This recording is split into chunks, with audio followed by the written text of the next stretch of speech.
Canto number 10, the first canto of Book 2, Old Gods Lie. Earth, 19 and 28. A dry Iowan engineer sees times of plenty nearing. Voters, too, note their approach and deny a fair hearing to the wet candidate. New York's papist governor, too ethnic for the White House.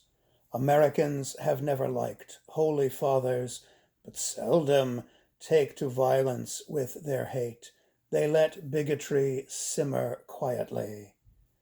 In the Kent home that year, bigger gaps and some fear on Eben's part open up. Family members drift apart, but not so far as to obscure the heartwarming instances. 1. May. Clark catches a pet one day when a soaking wet stray scratches at the back door.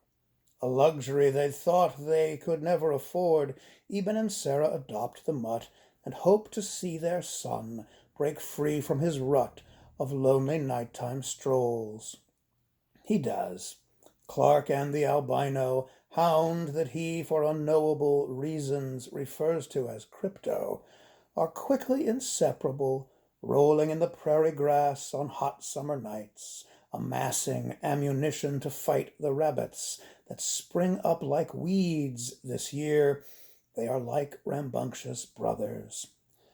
Thus to Clark it is no bother that the dog's eyes seem to flare like red suns when it laps the pond on walks there with its owner. Clark stays forcibly unaware of this strange unsightly stare. He has someone he cares for. He's no longer a loner.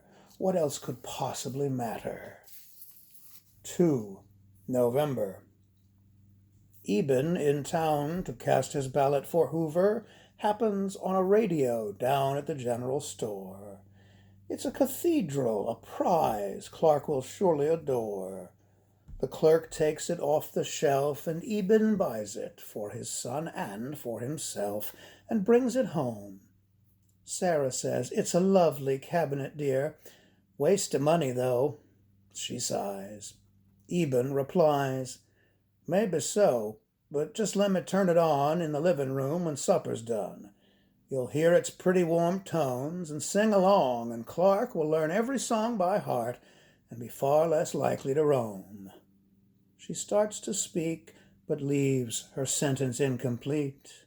After eating, then, she'll see the four of them, dog and boy and mom and dad, will sit, basking in their new toys' glow. They'll be one. She needn't ask why. So it goes, or so it went. Raising up the hero Kent was a task done in many parts, each act of will a summary of their sum. He was taught well, for all his lessons took place when it was thought that the race could be won. That cathedral, though, was closed long ago.